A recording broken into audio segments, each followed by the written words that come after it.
Charles VII met Joan for the first time at the royal court in Chinon in late February or early March 1429, when she was 17 and he was 26.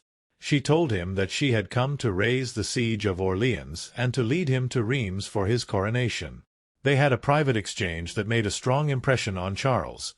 Jean Pasquerel, Joan's confessor, later testified that Joan told him she had reassured the Dauphin that he was Charles VI's son and the legitimate king. Charles and his council needed more assurance, sending Joan to Poitiers to be examined by a council of theologians, who declared that she was a good person and a good Catholic. They did not render a decision on the source of Joan's inspiration, but agreed that sending her to Orleans could be useful to the king and would test whether her inspiration was of divine origin. Joan was then sent to Tours to be physically examined by women directed by Charles's mother-in-law Yolande of Aragon, who verified her virginity. This was to establish if she could indeed be the prophesied Virgin Savior of France, to show the purity of her devotion, and to ensure she had not consorted with the devil. The Dauphin, reassured by the results of these tests, commissioned plate armor for her. She designed her own banner and had a sword brought to her from under the altar in the church at St. Catherine de Fierbois. Around this time she began calling herself Joan the Maiden, emphasizing her virginity as a sign of her mission. Before Joan's arrival at Chinon, the Armagnac strategic situation was bad but not hopeless. The Armagnac forces were prepared to endure a prolonged siege at Orléans. The Burgundians had recently withdrawn from the siege due to disagreements about territory, and the English were debating whether to continue. Nonetheless, after almost a century of war, the Armagnacs were demoralized. Once Joan joined the Dauphin's cause, her personality began to raise their spirits, inspiring devotion and the hope of divine assistance. Her belief in the divine origin of her mission turned the long-standing Anglo-French conflict over inheritance into a religious war. Before beginning the journey to Orleans, Joan dictated a letter to the Duke of Bedford warning him that she was sent by God to drive him out of France. Military campaigns. Orleans. In the last week of April 1429, Joan set out from Blois as part of an army carrying supplies for the relief of Orleans. She arrived there on April 29th and met the commander Jean de Dunois, the bastard of Orleans. Orleans was not completely cut off, and Dunois got her into the city, where she was greeted enthusiastically.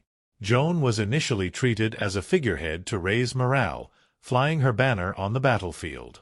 She was not given any formal command or included in military councils, but quickly gained the support of the Armagnac troops. She always seemed to be present where the fighting was most intense. She frequently stayed with the front ranks, and she gave them a sense she was fighting for their salvation. Armagnac commanders would sometimes accept the advice she gave them, such as deciding what position to attack, when to continue an assault, and how to place artillery. On May 4th, the Armagnacs went on the offensive, attacking the outlying Bastille de Saint-Lô, fortress of Saint-Lô. Once Joan learned of the attack, she rode out with her banner to the site of the battle, a mile east of Orleans. She arrived as the Armagnac soldiers were retreating after a failed assault. Her appearance rallied the soldiers, who attacked again and took the fortress. On May 5th, no combat occurred since it was Ascension Thursday, a feast day. She dictated another letter to the English warning them to leave France and had it tied to a bolt, which was fired by a crossbowman. The Armagnacs resumed their offensive on May 6th, capturing Saint-Jean-le-Blanc, which the English had deserted. The Armagnac commanders wanted to stop, but Joan encouraged them to launch an assault on Les Augustins, an English fortress built around a monastery. After its capture, the Armagnac commanders wanted to consolidate their gains, but Joan again argued for continuing the offensive. On the morning of May 7th, the Armagnacs attacked the main English stronghold, Les Tourelles. Joan was wounded by an arrow between the neck and shoulder while holding her banner in the trench on the south bank of the river, but later returned to encourage the final assault that took the fortress. The English retreated from Orleans on May 8th, ending the siege. At Chinon, Joan had declared that she was sent by God. At Poitiers, when she was asked to show a sign demonstrating this claim, she replied that it would be given if she were brought to Orleans. The lifting of the siege was interpreted by many people to be that sign. Prominent clergy such as Jacques Gelou, Archbishop of Embrun, and the theologian Jean Gerson wrote treatises in support of Joan after this victory. In contrast, the English saw the ability of this peasant girl to defeat their armies as proof she was possessed by the devil. Loire campaign. After the success at Orléans, Joan insisted that the Armagnac forces should advance promptly toward Reims to crown the Dauphin. Charles allowed her to accompany the army under the command of John II, Duke of Alençon, who collaboratively worked with Joan and regularly heeded her advice. Before advancing toward Reims, the Armagnacs needed to recapture the bridge towns along the Loire, Jargeau, Meung-sur-Loire, and Beaugency. This would clear the way for Charles and his entourage, who would have to cross the Loire near Orléans to get from Chinon to Reims. The campaign to clear the Loire towns began on June 11 when the Armagnac forces led by Alençon and Joan arrived at Jargeau and forced the English to withdraw inside the town's walls. Joan sent a message to the English to surrender. They refused, and she advocated for a direct assault on the walls the next day. By the end of the day, the town was taken. The Armagnac took few prisoners, and many of the English who surrendered were killed.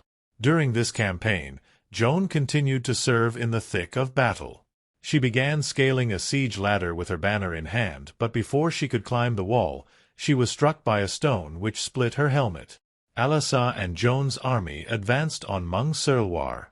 On June 15, they took control of the town's bridge, and the English garrison withdrew to a castle on the Loire's north bank.